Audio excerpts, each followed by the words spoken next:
இந்த உலகத்தில் சில மனிதர்கள் இருக்கிறார்கள். அவர்கள் நடித்தால் ரசிகர்கள் ஆரவாரம், பேசினால் இளைஞர்கள் உற்சாகம், நடந்தால் அரசியல் கூட நடுங்கும். அப்படிப்பட்ட விஜய் பிறந்தது 22 ஜூன் 1974, சென்னை, தமிழ்நாடு. அவரின் முழு பெயர் ஜோசப் விஜய் சந்திரசேகர். அப்பா S.A. சந்திரசேகர், பிரபல திரைப்பட இயக்குனர். அம்மா ஷோபா. விஜயின் முதல் படம் வெற்றி 1984, குழந்தை நடிகராக. அப்பா இயக்கத்தில் சில படங்களில் நடித்தார். ஆனால் லோயோலா கல்லூரி, சென்னை, விஷுவல் கம்யூனிகேஷன்ஸ் படிப்பு. அந்த காலகட்டத்தில் ஒரு முக்கியமான முடிவெடுத்தார். நான் முழுமையான ஹீரோவாக என்னையே நிரூபிக்க வேண்டும். லோயோலா கல்லூரி, சென்னை, விஷுவல் கம்யூனிகேஷன்ஸ் படிப்பு.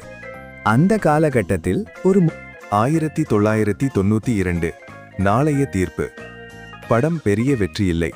ஆனால் விஜய் கைவிடவில்லை. அடுத்தடுத்து பூவே உனக்காக, லவ் டுடே.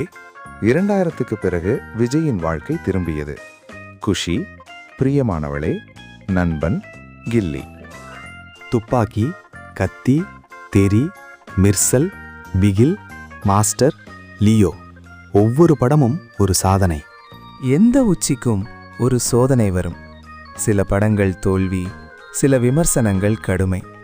விஜய்க்கு விஜய் ரசிகர் மன்றங்கள். இன்று இரத்த தானம், கல்வி உதவி, இயற்கை பேரிடர். அரசியல் பயணம்.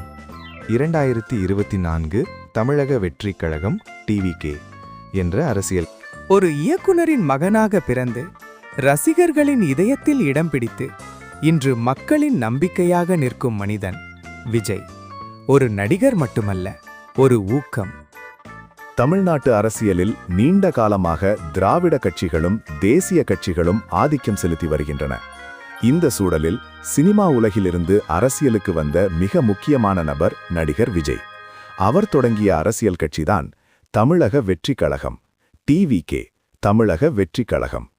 இந்த கட்சி 2024ஆம் ஆண்டு அதிகாரப்பூர்வமாக அறிவிக்கப்பட்டது. அரசியலில் நேர்மையும் மக்கள் நலனும் என்ற நோக்கத்துடன் உருவாக்கப்பட்டது. விஜய் அரசியலுக்கு வருவதற்கு முன் விஜய் நடிகர், தயாரிப்பாளர், பாடகர், சமூக செயற்பாட்டாளர். சமூக பணிகள். விஜய் மக்கள் இயக்கம் மூலம் ஏழை மாணவர்களுக்கு கல்வி உதவி, இரத்த தான முகாம்கள், இயற்கை பேரழிவுகளில் உதவி. இந்த மக்கள் இயக்கமே பின்னாளில் அரசியல் அடித்தளமாக மாறியது. ஏன் அரசியல்? விஜய் சொன்ன முக்கிய காரணங்கள்: ஊழல், மக்களை